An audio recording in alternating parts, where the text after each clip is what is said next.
Now for step 3, connect and reflect. Let's begin with context. Context matters. The viewpoint you have for seeing the picture matters what you see, such as in the picture I have on the screen where people are looking at different parts of the elephant. Step back, you see the entire elephant. Look at it in its individual windows and you're only seeing parts of it. You might not know that it's an elephant. So you've worked through steps 1 and 2. You have the raw material that you need to see everything in context. You've broken everything down into story elements and narrative components.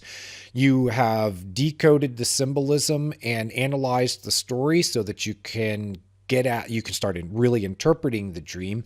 Now we are going to build up the meaning and we're going to see how it connects with you in your life. So the first thing is context. It's very important for understanding the dream. The symbolism is defined by the context, how it's presented in the story, and how it interconnects with the details of the story. So everything in the story of your dream is coming together into a big picture, but it forms smaller pictures where details can interconnect with each other, but they all interconnect together with the big picture. So the context is very important because there is a story context and then there's personal context. The personal context of a dream is how the symbolism connects with you and your life. You basically, when you reflect on a dream, you ask yourself, well, what's going on in my life, in myself, that is the basis of this dream? Sometimes you can have dreams that are basically observations of other people and what's going on in their life, but somehow it all relates back to you.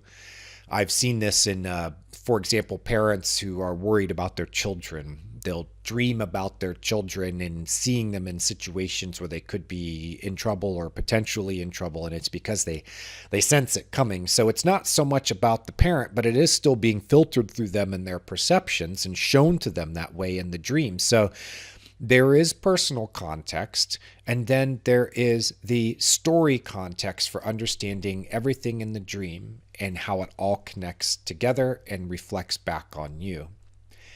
Now we have all of these details that we have noted as we've analyzed the dream. We've put it in step 1, breaking it all down. Step 2, decoding the symbolism and analyzing the story. We have these details. They are dots. How do they connect together? There is some type of symbolic connection between everything in a dream.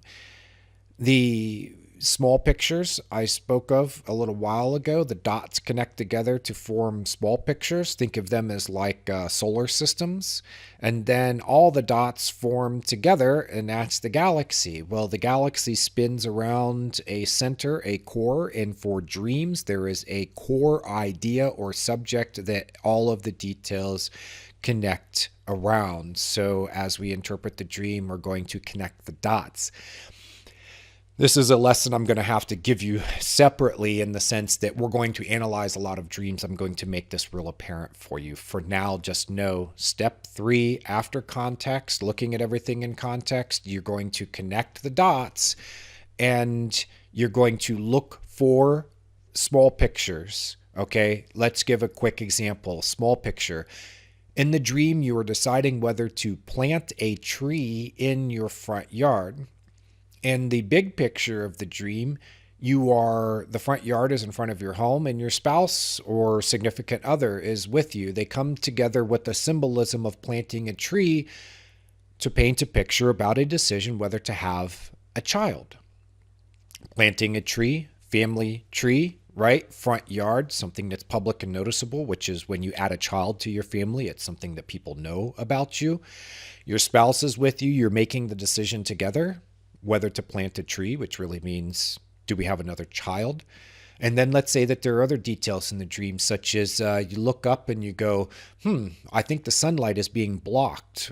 Maybe we should wait until, another tree, like the other trees, thin out. Well, maybe that's not the best analogy, because I was thinking that the other trees symbolize the other children that you already have, and that the fact that those trees are already growing in and nice and tall and spread out and blocking sunlight means that those children are growing strong. They have everything that they need, and that your concern about planting another tree in that spot means that you are actually concerned about having everything that you need, all of the resources, the time, energy, money, etc., to bring another child into your family. Let's say that you already have children and you're deciding whether to have another child. Well, now you can see how all of the details, all of the dots of fit together. There are small pictures, and then they form together into a big picture. Here is where the detective, you are the dream detective, puts together the clues and forms a hypothesis about the dream that you can then test against the evidence. You can see whether or not a hypothesis about what a part of a dream means fits into the picture, into the context, and also does it interconnect symbolically? Do the dots connect?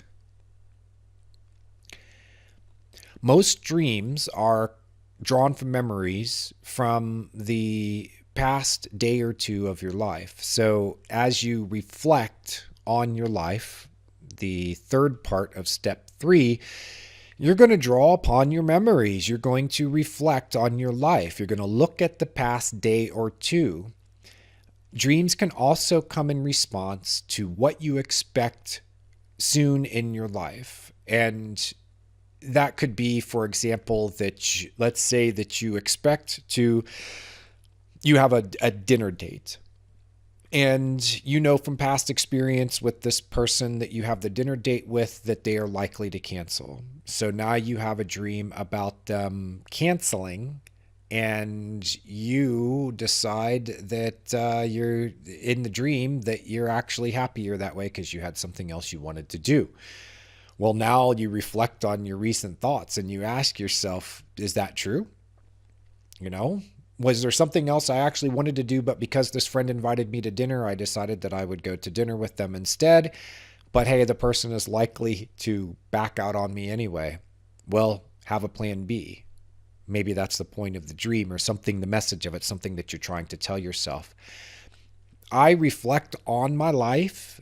When I'm looking for the source of a dream, I often find it in my memories of the past day or two, in the things that I anticipate coming up in the next day or two, in the things that I've thought, things that I felt, but also internal events. It's very easy to focus on just the external events of your life and forget that dreams are actually more likely for most people to focus on the internal events of their life. Again, thoughts, feelings, emotions. What is going on inside of you, and how has that kind of come forward recently? How have you become aware of it? Have you, for example, been thinking about your future, and then you have a dream that projects you 10 years into the future? Now you know that there's likely that the dream is picking up on where your thoughts went, or perhaps where they left off. Even when dreams refer to the past, they are very likely to be addressing the present. So your dream shows you in your old neighborhood. Your old neighborhood is burning down in the dream. Well, it could mean that the old belief structures that formed while you lived in that old neighborhood, while you were in that time of life, are coming down in this time of life. The dream shows the past, but it's actually addressing the present. There is a type of dream that I call the week in review. As you understand the process of how dreams interact with memory, you have a daily process of taking everything that is stored in your memory since the last time that you slept and collating it, processing it. The dream, it's taking those memories and fitting them into the existing structure of who and what you are. It's deciding how do your new experiences of life fit into the picture that already exists. It's also going through and deciding things like which memories are the most relevant for what you are likely to face tomorrow in your life. It brings those things forward so that they are in a type of memory that is the most readily accessible, the sort of RAM memory of the brain. And then there are some memories that are put into the background. They are stored on the hard drive. And so that this is all going on as you're sleeping and dreaming. Well, now take the daily process and think of it as culminating in a weekly process, a week in review that will take everything that you've learned and decide what is the most important, what is the most relevant for your life right now. And it will take it and turn it into these very powerful, detailed, metaphorical, highly metaphorical dreams that will relate to what has been going on in the past week of your life. And if you look at your dream journal, you will look at those week in review dreams, and you will see, if you have a good dream journal, that it's building atop other dreams. There might not even be a direct connection between the imagery and the actions. The week in review dream is a completely new story, but you will feel intuitively that it connects to some dream that you had perhaps about a week ago, or a series of dreams that you had over that week. And you'll be able to look at those dreams and see how they lay out the foundation, and that the week in view and review dream brings it all to a head. I've already mentioned this. Keep in mind, most dreams address your inner life.